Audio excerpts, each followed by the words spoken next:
Everything we do is going to be about winning. Okay, we're going to learn to do things the right way, and that's the only way we're going to do them. Because if it doesn't help us, we're not doing it, man. That's just as simple as it gets. Win the Super Bowl. That's good. I mean it, too. You know, one of the things that the only reason you become a head coach in this league, in my opinion, is to win. That's it. That's the bottom line. If you do it for any other reason, you're wrong.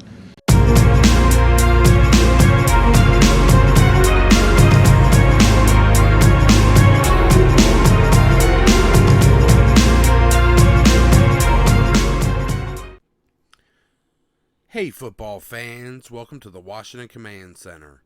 The term of the day is roster building, and I'm going to kick off my 2023 draft prospect coverage in the form of a massive prospect introduction mock draft to give you guys how I think we should go into this draft and the prospects I think would make the most impact going into year 2 of this new era of Washington football, an era where this proud franchise can once again command respect. And what better way to kick off this new era than subscribing here to the first, the real, the OG Washington Command Center, so you can find your way back to some of the most opinionated and ice-cold calculated takes on all things Washington Commanders. While you're at it, ring that bell, hit that like button. It's free to do, and it means a lot. Okay, new ownership is on the horizon, but Ron is most likely getting this year as a chance to keep his job. He made a huge move bringing Eric Bieniemy on as offensive coordinator, and we are giving Sam Howell every opportunity to secure the starting spot and show everyone he's the franchise quarterback he was viewed as coming out after his amazing true freshman season and his sophomore seasons. He has Jacoby Brissett in his way, who is the true litmus test for being a starting NFL quarterback. Brissett is firmly on that line of quality. And if Sam beats him out, I think we should be very confident in him as a franchise quarterback going forward, even if he has some hiccups. Now, me personally, if you watch my channel before last draft, and even going back to the previous draft when I started this channel, you'll know how I viewed Sam, like most analysts at the time, as a possible first-round target, possible number 1 overall pick, when everyone else out there was going with the lazy Baker Mayfield comps because they look like brothers. I've been the guy out there comping him to Russ Wilson, and I think everything about his play style and his passing ability screams Russ. I actually think Howell has better ability to pass across the middle of the field. I mean, he's not as fast. I think his running style is more like Tim Tebow's than Russ, and that's not bad. He just runs like a fullback. But his contact balance and his vision are very translatable to the NFL. I think that he'll be able to be a threat with his legs above even Daniel Jones level. Honestly, I think it was extremely lucky, if not borderline fate, that Sam Howell fell to us in the 5th. And I think him being on the roster, along with Eric Bieniemy as offensive coordinator, puts us firmly in that 2012 Seattle Seahawks type zone. You know, Pete Carroll came in 2010 to rebuild a team that was only 2 seasons removed from a 5-year playoff stretch with a Super Bowl appearance. So he wasn't starting off as low as Ron was. And still, in his first 2 seasons in Seattle, They went 7-9. Basically just like Ron. Now, they took that big jump up in year 3. But like I said, they were starting out at a better place. And Pete didn't have Dan Snyder drama. He didn't have to deal with a name change. He didn't have to deal with a franchise-wide culture rebuild. Like I said, they were coming from basically a winning team that was just having a couple bad seasons. You know, they didn't have a looming team sale or cancer. Ron had to deal with cancer in his first year. Still, I think we're only 1 year behind them. And Ron is putting his career on the line for Sam Howell. You know, he's riding with Sam. His job's on the line, possibly his career. And like I said, I believe Sam can be our very own Russell Wilson. And just like, you know, with Pete Carroll, Ron has done a terrific job of building this team through the draft. And if you look at it, there's only 7 or 8 players on the team from the previous staff. 3 former first-round picks. You weren't going to move on from those guys. Terry, Tressway, and then Reeves and Johnson. You know, 8 if you want to count Fuller, who Ron brought back in free agency. So he's really taken this thing down to the foundation and throughout everything except the cornerstones. And he found some real gems in the draft to make this team who it is. And just like Seattle, we are a tough defensive team with some real nasty offensive weapons. But going into year 4, Ron's definitely in the hot seat. The new owner's coming in. And he's got a fellow Andy Reid disciple and Eric Bieniemy and possible franchise quarterback Sam Howell, you know, that he's hitching himself to.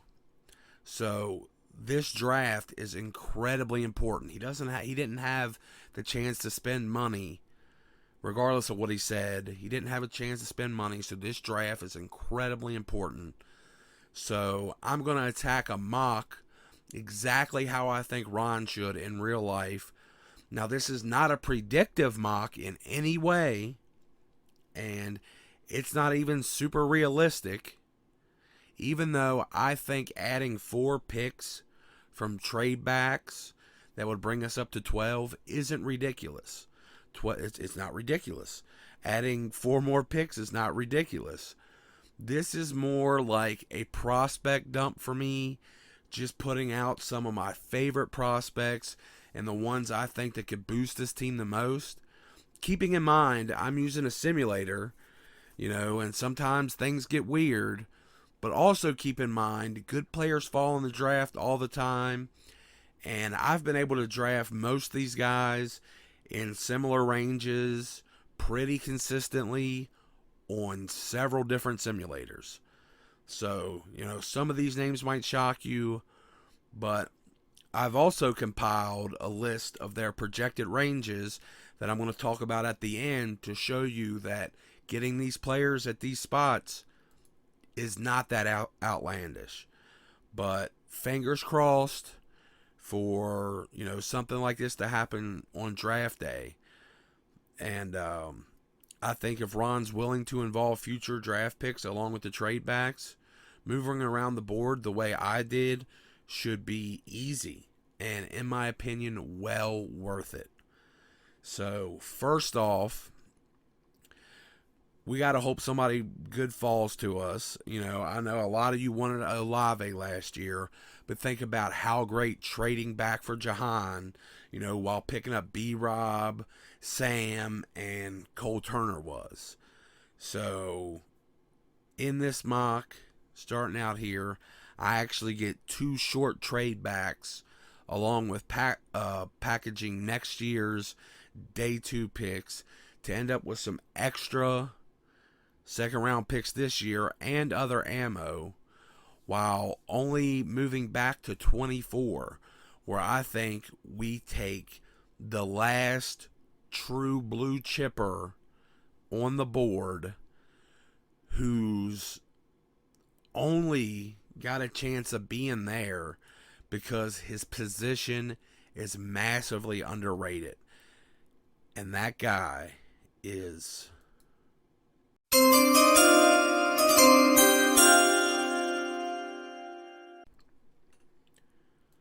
Bama nickel defender Brian Branch. 6 foot, 190 pounds. He had an 89.5 PFF grade this season. I mean, he had slightly less impressive testing, but come on, this guy is getting comped to Minkah Fitzpatrick with good reason. I mean, he's got that versatility. He's an absolute beast and a perfect fit to play nickel in our defense. And I really don't know how to get across just how good he would be in our defense and just what he could do for it. I mean, last draft, I hammered home how great I thought that people like Jalen Petrie or Daxton Hill could be. And I was a massive fan of Petrie, who was great in the slot and good in run defense. And Brian Branch is miles better than him. And he can do both of those things at an elite level.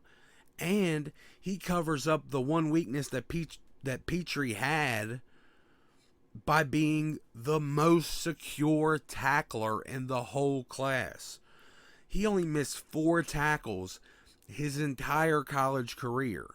3 years in that Bama defense, starting at that star position for 2 of them, and he only missed 4 tackles.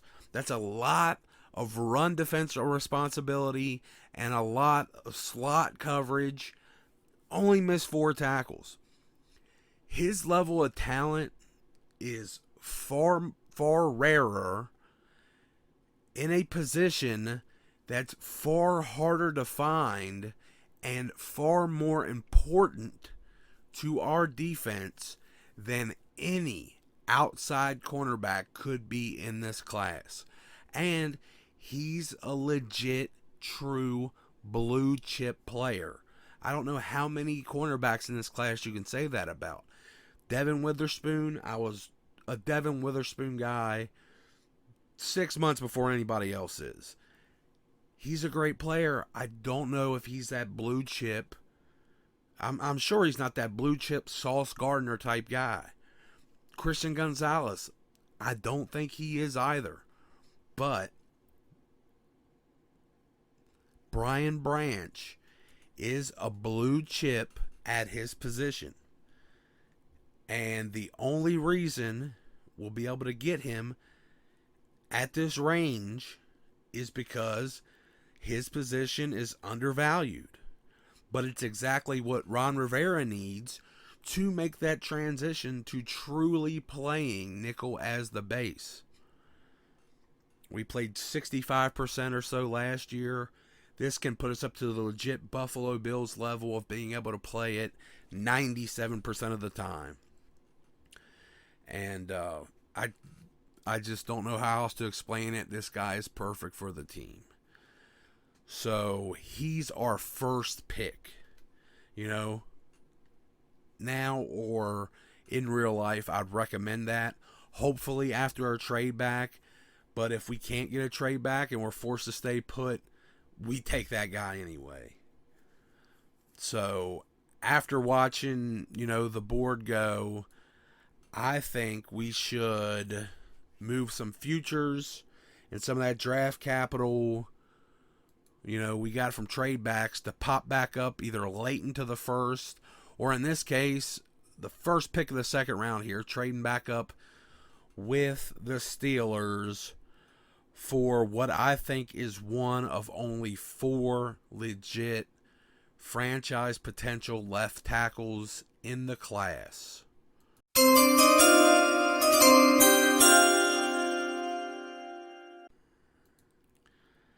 And that's Oklahoma offensive tackle Anton Harrison, 6'4", 315 pounds, 34.75-inch arms.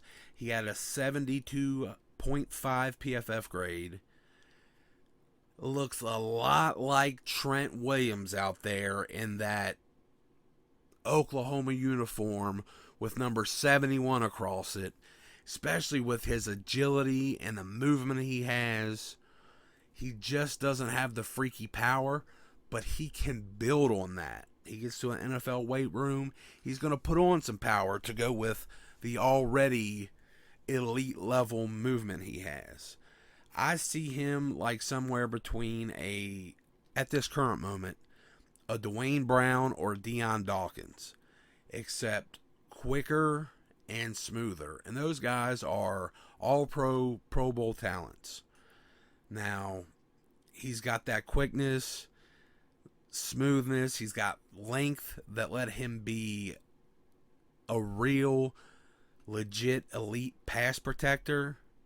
And to top it all off, this guy's a DC native who can come home and give us security at a position of need to really help us keep Sam upright and win a lot of football games. So, not a lot to say about Harrison because I think just like Branch, this guy's a no-brainer. This the hometown kid. Let's bring him in. So somewhere between there and pick 47, we had an extra pick and we're going to trade that away to get back Denver's 2 early third-round picks. And then back at our original second-round pick, 47, we get a guy that was projected as one of the top, if not the top, player at his position when it was all about the play on the field. Before we got into the postseason process, this was the top guy at his position. But since then, he's had a pretty consistent fall on everybody's boards from his athletic testing. And that's why, we got a chance here to grab yet another highly projected talent, at a massive position of need at an amazing value. But, some of you might not think this is super realistic, but this is where he's being projected now. So at 47, we're going to take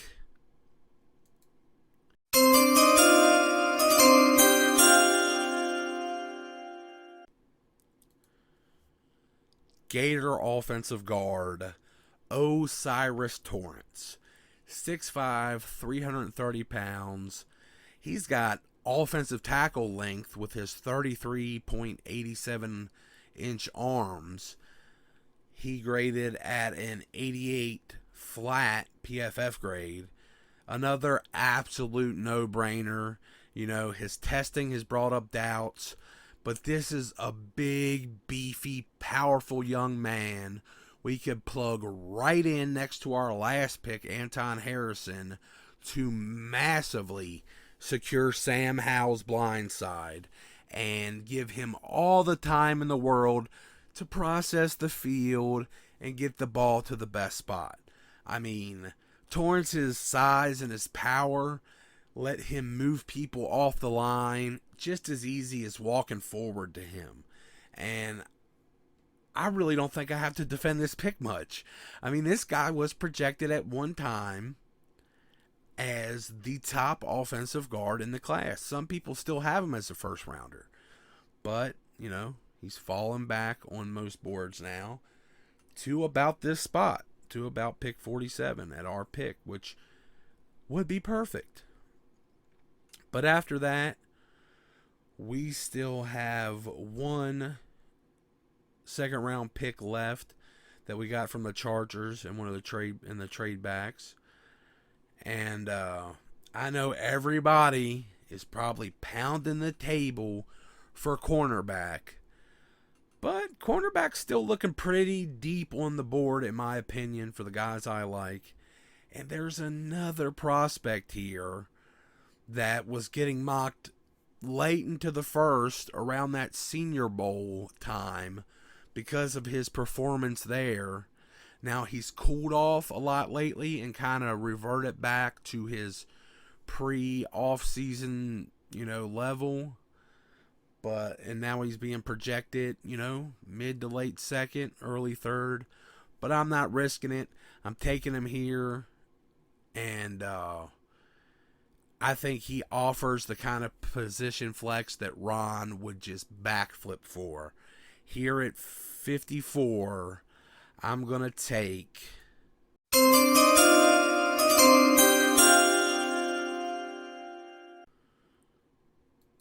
TCU interior offensive lineman Steve Avila.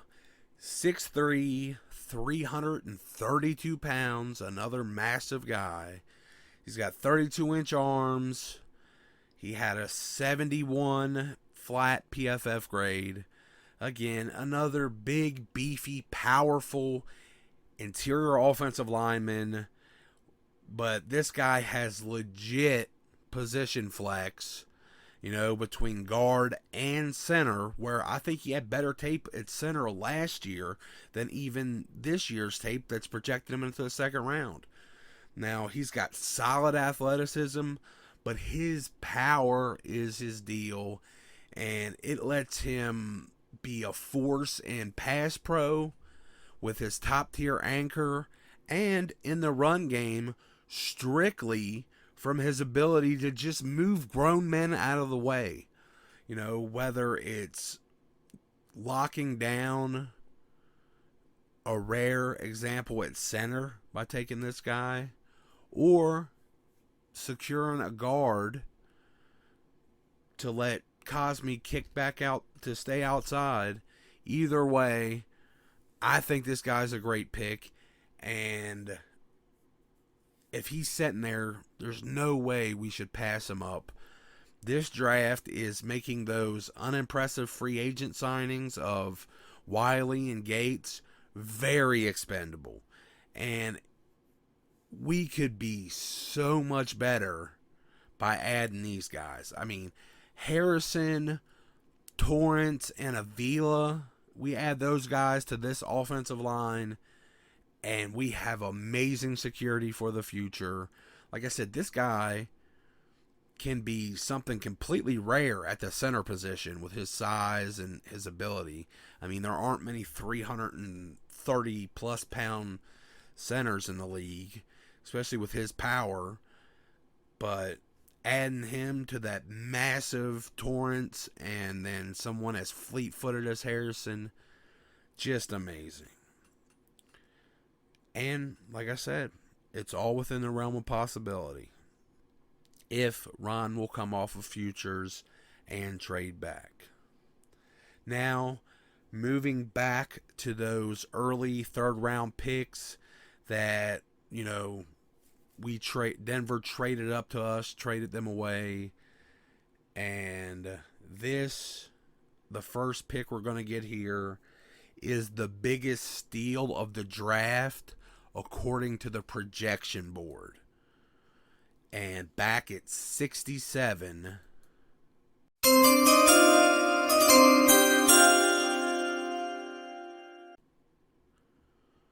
we're taking Iowa linebacker Jack Campbell. He's 6'5", 250 pounds, 9.98 RAS. He's a big, traditional throwback linebacker, but he can really do it all. He's good at coming downhill, stopping the run, or falling back into zones and making plays in coverage.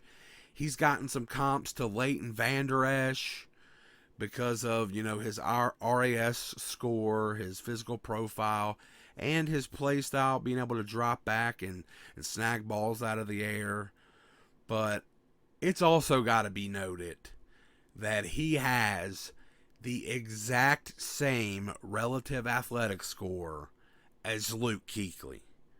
Now, while he had a ton of production in college, he didn't have Kuechly level of production, which not many people in the history of football have. But we're able to get him here in the simulator, and I think it's going to be possible in real life because he's a throwback type linebacker that just doesn't fit the modern linebacker mold. You know, we saw a freak like Leo Chanel that has insane pass rushing upside, which is a lot more valuable than, traditional linebacker play, fall all the way to the comp picks at the end of the third round last year. This is at the very beginning of the third round. I think if we can get here, we should definitely have a shot to get him. I think that Jack is a bit more in this range than, projected because of how the league values the position. And I think he would still be a great addition to our defense.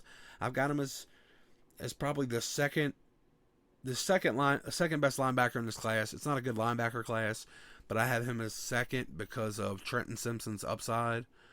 But I think he could definitely be a Logan Wilson type linebacker for us, who's a great linebacker, young linebacker for the Bengals.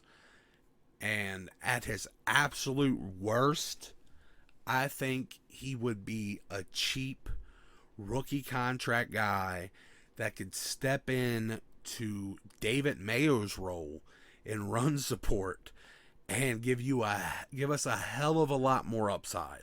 So at his absolute worst, he is a massively upgraded David Mayo who somehow still has a role in this defense. So we're still improving the defense. After that, not moving back far, we're going right to the next pick from that Denver trade, and we grab one of the top reasons that I think we can afford to wait on the cornerback position.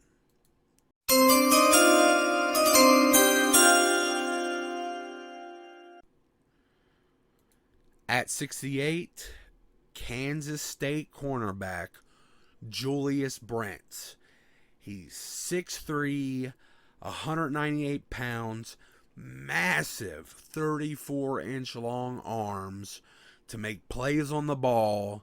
He had a 9.98 RAS, second highest at the position in the whole draft. This is a guy I liked very early on in the season, and the rest of the league that finally caught up to me, when he showed out at the Senior Bowl and at the Combine. I think he's like Ben St. Juste 2.0. He's just more athletic and maybe even more refined downfield. He's showed off a lot more in off zone, where Ben St. Juste was a bit of projection there. And in my opinion, Ben St. Juste at the time's best tape came from press. Well, Brantz shows that he does what we do in this defense pretty well already. So there's not a lot of projection, just a lot of traits to stuff into this defense.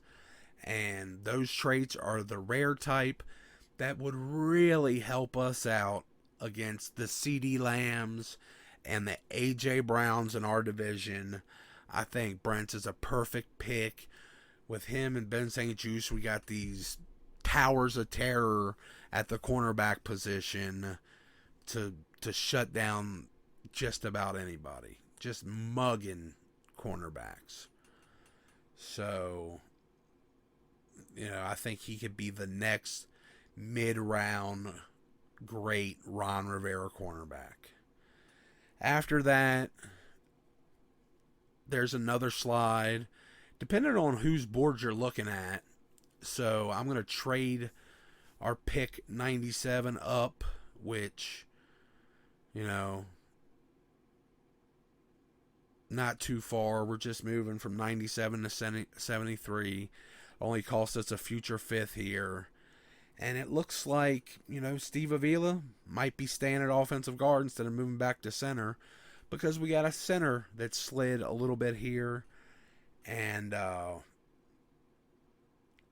it's a center that some people are plugging late into the first round. But right here, he's pretty close to the PFF range.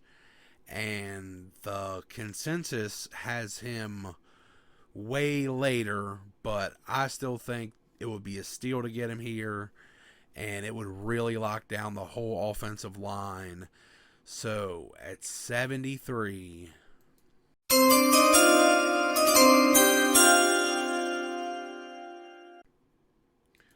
Wisconsin center Joe Tippmann. 6'3", 313 pounds.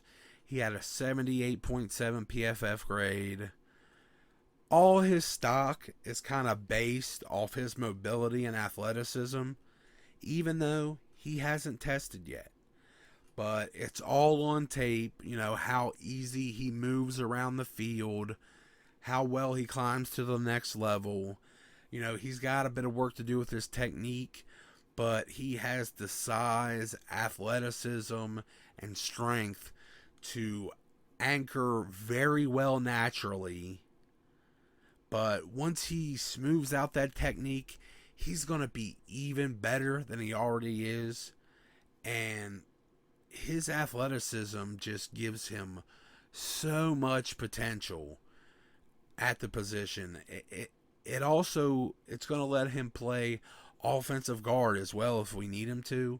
He really doesn't have much. He hasn't done that much in college, but that athleticism and size will translate. So maybe, he'll have the same flexibility as Avila. We could play either one of these guys at center or guard, right guard, center. Either way, another massive improvement to the offensive line. And I think an offensive line made up of Harrison, Torrance, Tippmann, Avila, and Cosme is an absolute top tier offensive line. Basically from one draft. And even if they all start as rookies, I think they'd still be a massive upgrade. In my opinion, we could come out of this draft and cut every offensive lineman not on a rookie deal and be far better off. I mean, even those new free agents too. Who cares about $7 million? Just get them out of the building, put these guys in, and let them work. After that, we're finally going to move here into day 3 and into the 4th round with another guy some might consider a bit of a slider, but we're just about in perfectly with his range according to ESPN and the consensus. But in the middle of the 4th, at pick 121, I take another shot at shoring up the secondary at the outside corner position with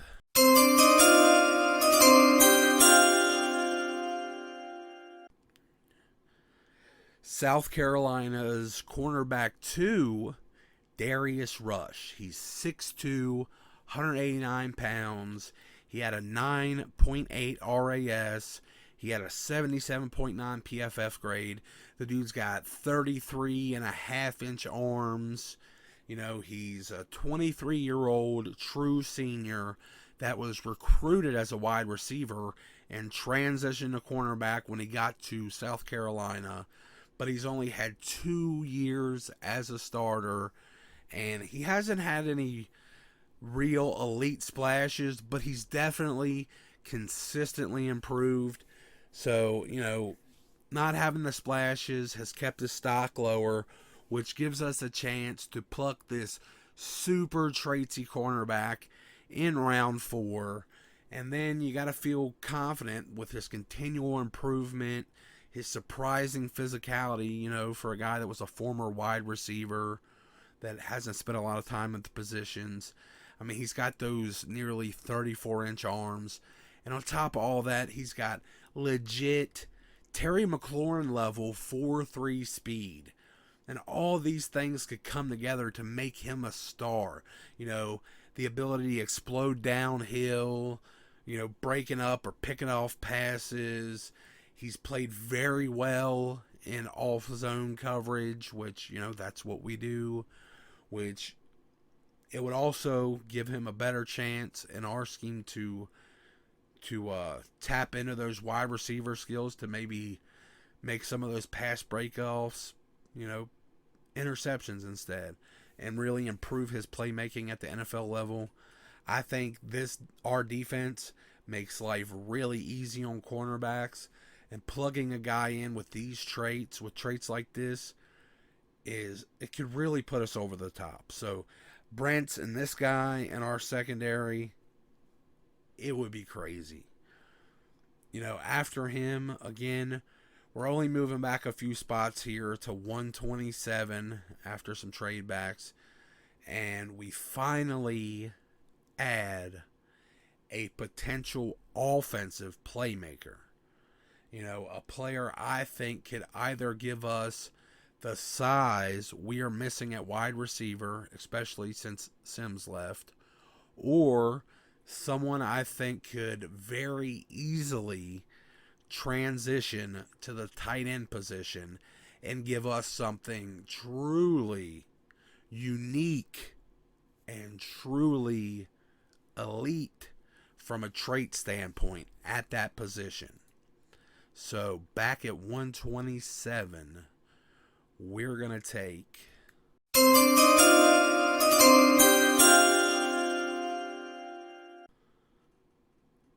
WVU wide receiver Bryce Ford Wheaton. He's 6'3", almost 6'4", 225 pounds.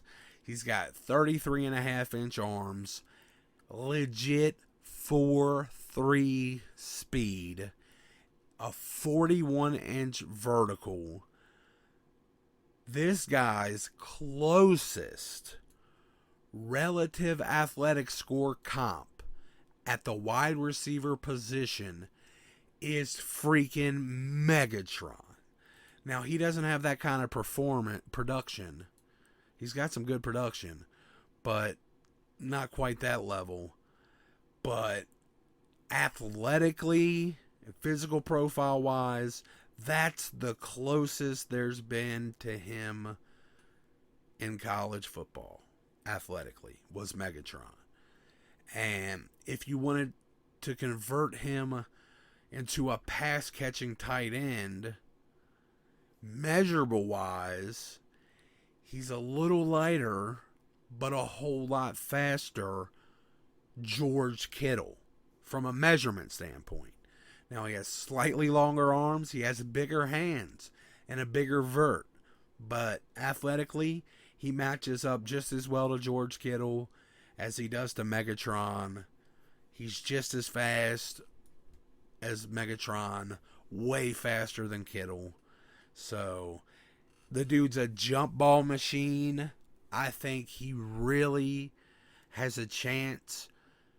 Like, he could be the Kelsey in this offense if we moved him to tight end. Just because we could send him burning down the seam and just chuck it up. You know, this is a total traits pick, but he's got enough flashes in his game to get you excited. You know, especially as a day 3 pick. You know, at wide receiver, like I said, completely different than anything we have size-wise, but definitely fits in having the 4.3 speed like Terry and Gibby and Curtis. And even if we make him a tight end and we make him gain some weight, I mean, he's still going to have better speed than anybody at that position, even with packing on 10 pounds, I think. Then he'd be more at that Evan Ingram level, but who's currently the fastest tight end in the league, but still quite a bit faster. which would be nasty in Eric Bieniemy and his offense if he's going to run anything like an Andy Reid offense. I mean, Bryce Ford Wheaton would be great. After that, move, to add some more elite traits to the team. After going all the way down to 150, I have another super traitsy guy I really like that's getting absolutely no love, even though the traits are pretty crazy and the tape isn't bad either. People might be upset that we didn't go cornerback early, but that's because with the draft this deep, we're dang sure going to go cornerback often with the third addition to the cornerback group here at 150.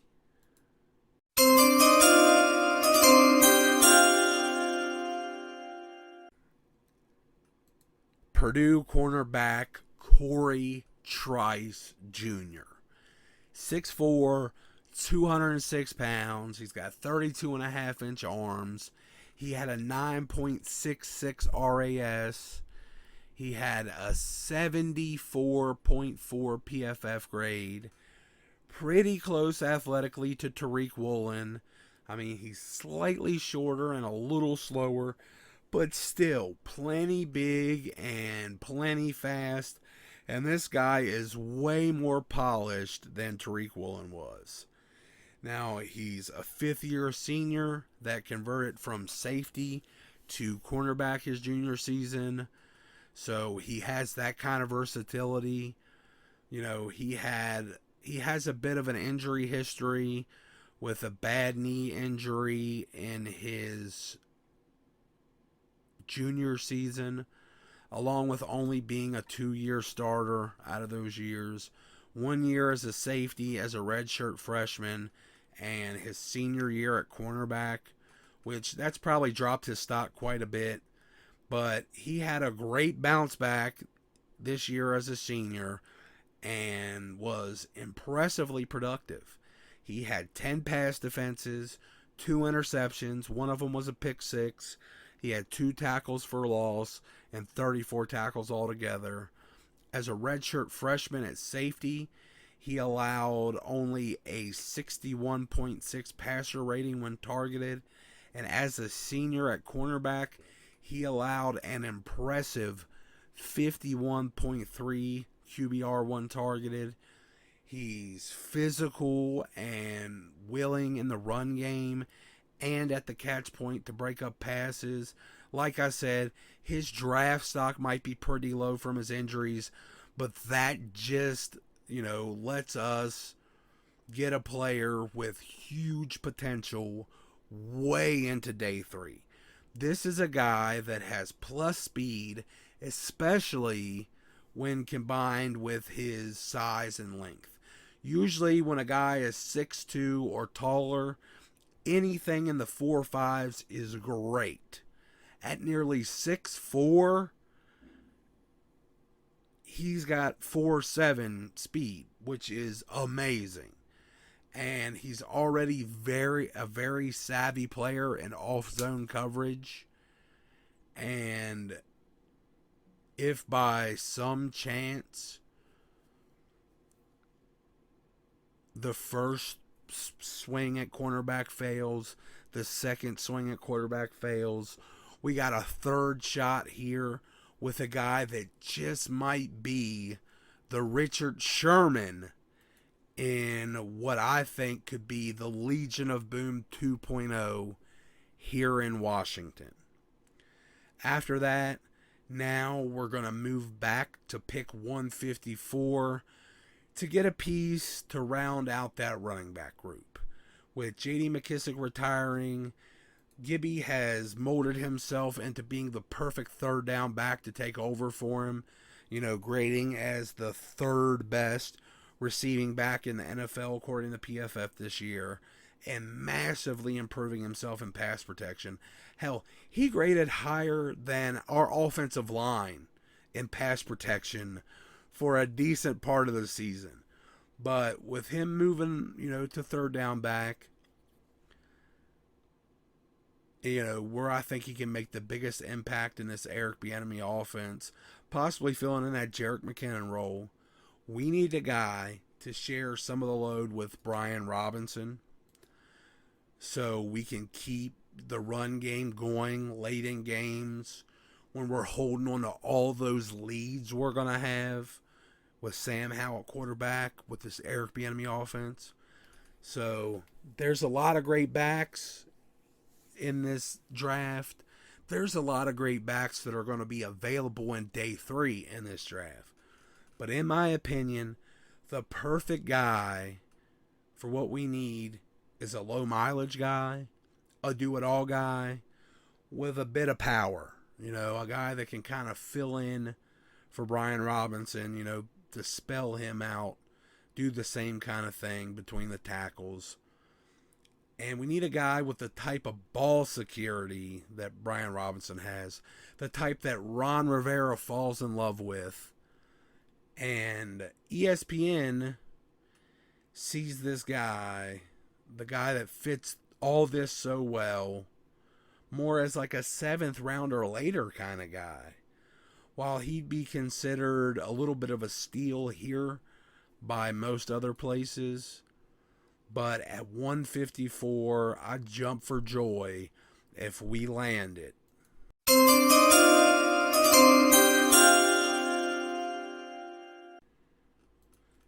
Texas's other running back, Roshan Johnson. So he's 6 foot tall, 220 pounds. He's got 32-inch arms. He ran a 4.58 40. He had an 82 PFF grade this season. He has a 8.7 RAS.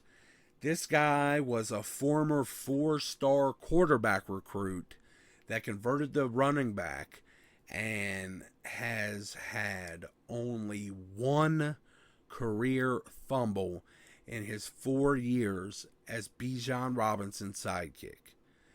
You gotta love that kind of ball security. Like I said, I know, Ron's gonna love that kind of ball security.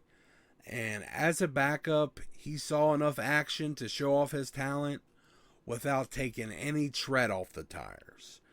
He averaged 5.6 yards per carry for his career, peaking at 6 yards a carry this season.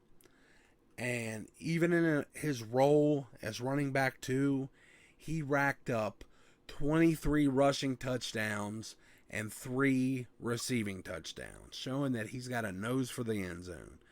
And even though he's more of a between-the-tackle power back, he's been a solid passing threat with a career 7.5 yards per reception. And again, in his senior season, he got above his career average with an impressive 9.1 yards per reception. Now, the depth in this running back class, along with some of the testing numbers, might elevate some guys over him that might not have otherwise gone ahead of him. But it lets us grab a super dependable back in the middle of the 5th. And I'm also kind of giddy at the thought of how creative and all the creative things Eric Bieniemy could pull off when he has a quarterback that's a rushing threat in Sam Howell, along with 2 tight ends that are former quarterbacks in Logan and Armani. And then we add in a former 4-star quarterback at running back in Roshan. So forget that silly spiraling huddle stuff that they were doing in Kansas City. Think of the Philly special on steroids with a triple reverse involving 4 guys that could all effectively push the ball downfield. No regular running backs throwing here, no wildcat. This is a legit running back that that used to be a quarterback. So if, Roshan was just average as a running back, that alone might be enough to entice us into spending a 5th round pick. It's just a 5th round pick. But being a perfect fit for everything else, I think it really just seals the deal and makes him the perfect pick there. So, a great running back pick, Roshan would be. After Roshan, we have one pick left. And I know a lot of guys would absolutely skewer me if I didn't address the quarterback position at all. And while I have complete faith in Sam Howell and have, a front row seat on his hype train, being a guy that was praying we'd take him in the first a whole year before he was drafted, it can't hurt to have a talented guy to develop, if anything, as his long-term backup, if all else goes well with Sam. And there just so happens to be another guy projected late in the draft that I was a big fan of 2 years ago when I started the channel.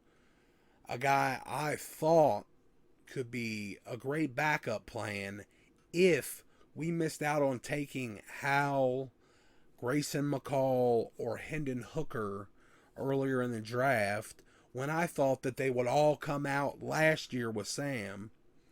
Luckily, we got Sam. We got the best of the best, I think, as far as all those guys I just named go. And luckily, we'll probably have a chance to scoop up this high potential player late with the 185th pick here. And that quarterback is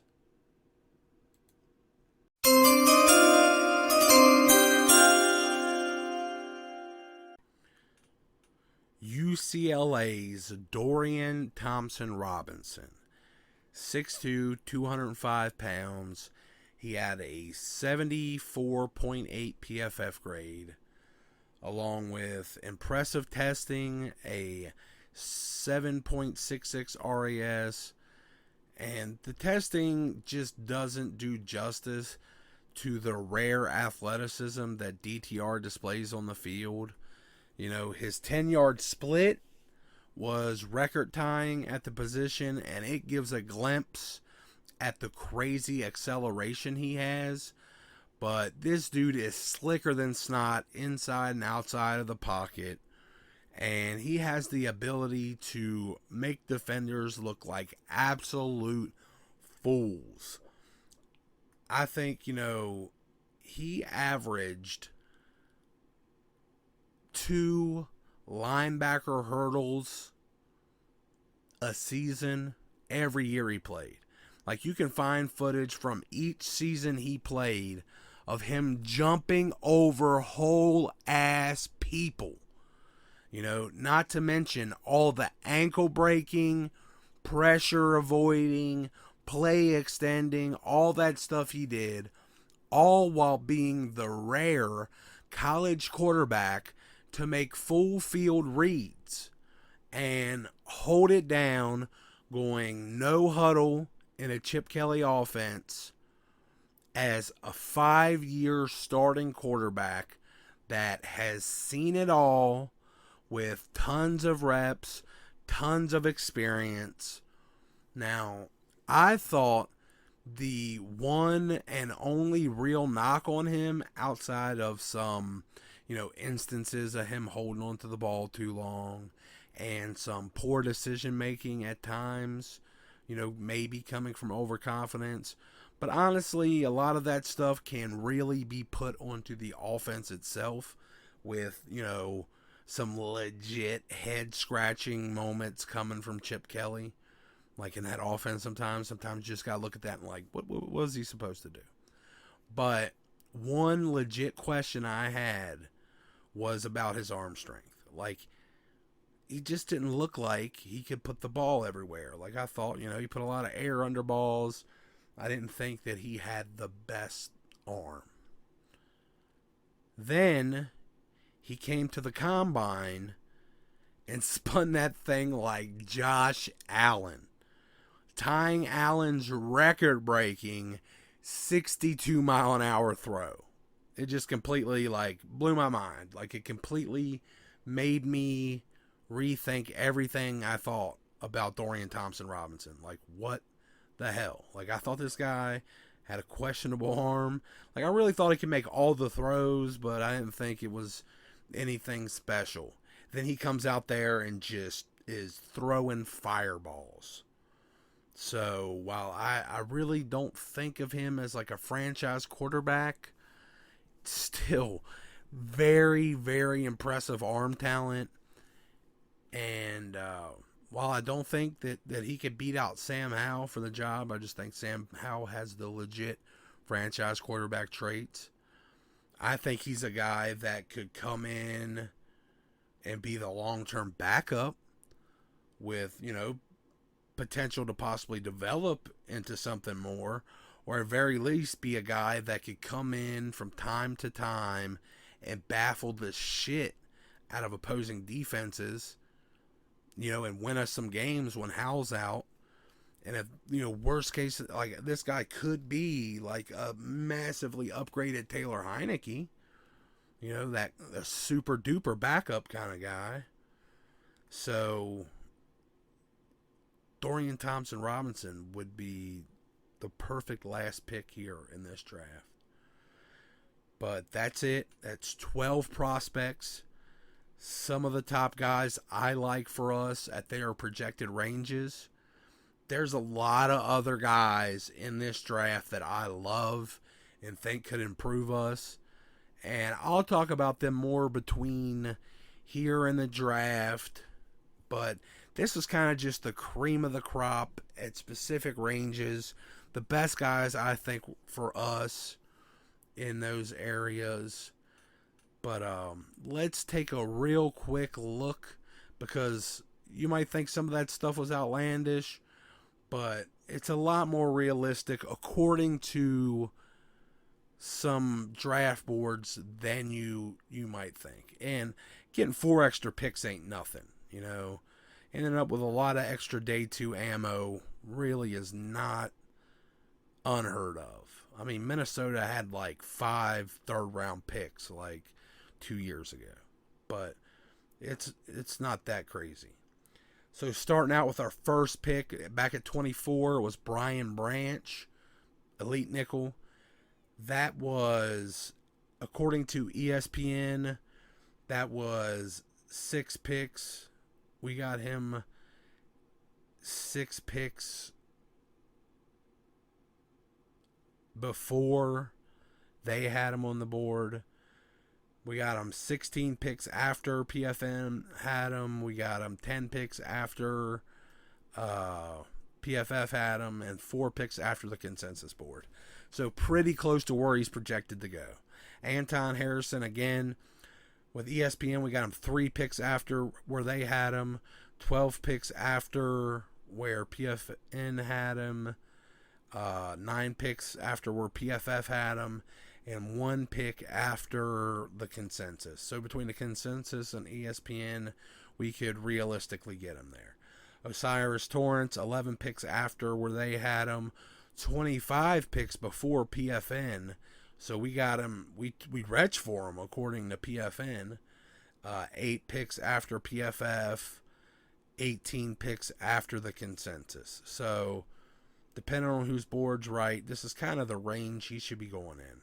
A lot of people are getting him here at 47 and some mocks I've seen. Steve Avila at 54. That we retched for him by 11 picks, according to ESPN. We retched for him by 17 picks, according to PFN. But we got him at a 13 pick value, according to PFF, and a 2 pick value by the consensus board. So that's right where Steve Avila should be going, not at the end of the second like some people were projecting. At 67, kind of the biggest reach here, we got Jack Campbell, or at least the most consistent reach. We got him 3 picks after the ESPN, which ain't bad. That's the range. Three picks ain't nothing. But 22 picks after PFN had him, 23 after what PFF had him, and 19 after the consensus. So, 20 pick value. But like I said, he's a throwback linebacker. He's not going to... he's going to go later than people are projecting him. Just like Leo Chanel was projected as a possible first rounder last year, I think Jack Campbell's going to fall too. Julius Brantz got him 19 picks after where they had him at, so out of value. Got him exactly where PFN is projecting him. 6 picks after where PFF is projecting him, and 2 picks after where consensus is projecting him. So right in the perfect range, in my opinion. Tippmann, we got, according to ESPN, I reached for Joe Tippmann by 171 picks, which is crazy. People are putting him late in the first round of drafts now, but ESPN has him as like a 6th rounder, I guess. But getting him at the beginning of the 3rd, I do not think is ridiculous. It's 12 picks after where PFN has him, 20 after where PFF has him, and only 7 after the consensus. So it's about the range he is projected to go in. So we could realistically, with some trade moves, end up with Harrison, Torrance, Avila, and Tippmann as our offensive line coming out of the draft, which would be amazing. Back at 121, we got Darius Rush, cornerback, 61 picks before they have him, which, I mean, I think it's kind of realistic. So we retched for him by 61 picks. Did it for the combine, baby. But it's still 31 after PFN, 40 after PFF, and 28 before the consensus. So if you average all that out, very realistic range for where I got him at 121. Bryce Ford Wheaton, 127. They think I retched for him by 129 picks in ESPN. PFN also thinks I retched for him by 38 picks. PFF thinks I retched by him for 19, and the consensus thinks I retched for him by 33. So, I mean, hey man, you got to reach for crazy traits like that. Who cares? I think he's going to go a lot earlier. I mean, and I hear other people projecting him as like a 2nd round pick, late 2nd, like Sam and Steve on PFF were talking about him in the 2nd round, 3rd round. So I think it's a good pick. Corey Trice, I got him 11 picks after where ESPN has him, 27 before where PFN has him, 152 before where PFF has him, and 61 before the consensus. Or, I'm sorry, 91 before the consensus. So, yeah, I retched for him, but like I said, those traits at corner are not going to be on the board all day 3, like some of these guys are projecting. Roshan, according to ESPN, I retched massively, but according to PFN, PFF, and the consensus, I got him, 32 picks at a value. So he's, I got him almost, around later than I should have been able to get him. So between that 159 and those, it should even out. It's a packed running back class. He surprisingly tested slower than I thought he would. So we should be able to get him there. Dorian Thompson-Robinson, the quarterback, the last pick of the draft.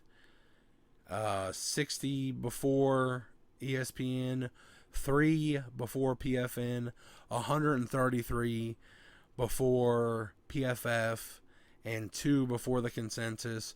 Everybody thinks I reached on him but a lot of people look at him as a 4th, 5th round guy just because of all those athletic traits, especially after he went out and spun the ball like that.